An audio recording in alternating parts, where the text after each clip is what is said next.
Hi YouTubers, this is a basic review of the Pioneer DDJ SB controller. Right, I'm only going to explain the controls on one side as it's duplicated on the other side, so there's no point in doing it twice. So, we'll start with the pads. It's got 8 pads, rubber pads. You've got hot cue, auto loop, manual loop and sampler. Basically your hot cue, you can select cue points on your track to go to immediately. Auto loop is it will loop the tracks. It will loop a particular point in the track for for whatever effect you're trying to do. Anyway, most of these functions are only partially working because you have to have the full Serato DJ to get the full functionality of the buttons. It comes with DJ intro, Serato DJ intro, so you only get limited functionality of the buttons. Anyway, moving on. The platter, aluminium, a nice platter, nicely weighted, and quite nice for an entry-level controller. Good quality, good feel. You've also got your vinyl button. Obviously that enables you to sort of mimic vinyl, basically if you're scratching and so on and so forth. On and off, right?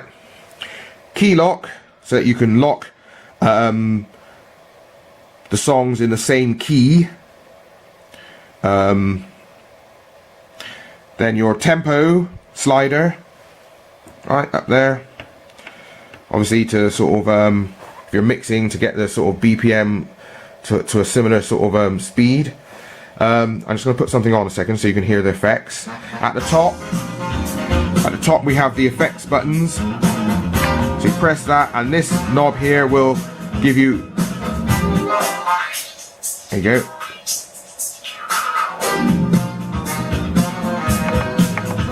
Right, and then the next one.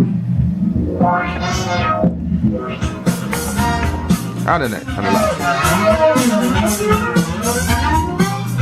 one. You can do combinations of 2 or 3 of them, any combination, like for example those two.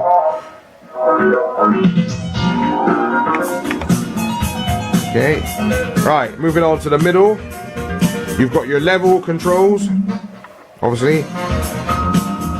And speaking of level controls, this is the one thing that annoys me about this controller. It doesn't have gain controls for each channel. So consequently, it's best to keep the sort of levels at about 3/4 of the way up. Then you can sort of, you've got a bit of headroom to play with because not all tracks are obviously the same level. So you want to be able to turn one up a little bit.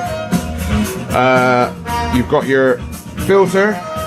That enables, that's basically a sort of the old style tone control. That you can change the frequency and the tone of it without changing your settings on the 3-band EQ. So for example, I don't know if you can hear this, but see I've got the bass now.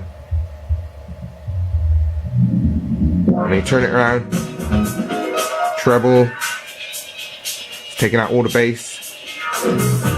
Right, quite a useful function to sort of when you're doing sort of mixes and so on. Then you've got your moving up. You've got your 3-band EQ, obviously low, bass, mid, treble. At the top, you've got your load buttons to load your tracks onto the various tracks that out of Serato onto your players. You've got your select button, which then that's how you select your track from your folder.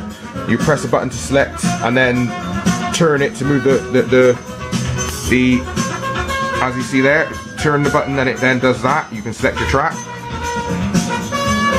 Alright, the middle you've got the master control, master volume control I should say. That's basically self-explanatory. Headphone cue button, cue and master, so you can either hear what you're queuing up as the next track or what's coming out of the main output, or both. You can hear both of them together. And at the bottom, headphone volume, again self-explanatory. Down the bottom you've got your fader, right? And above that you've got a button called filter fade. Now I'm going to show you filter fade just quickly. Let me select a track first. Let's go there. Right, so we've got another track waiting to be played, and I will put on filter fade.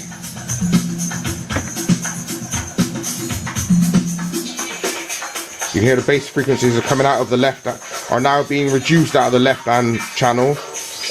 The right channel has all the frequencies in there.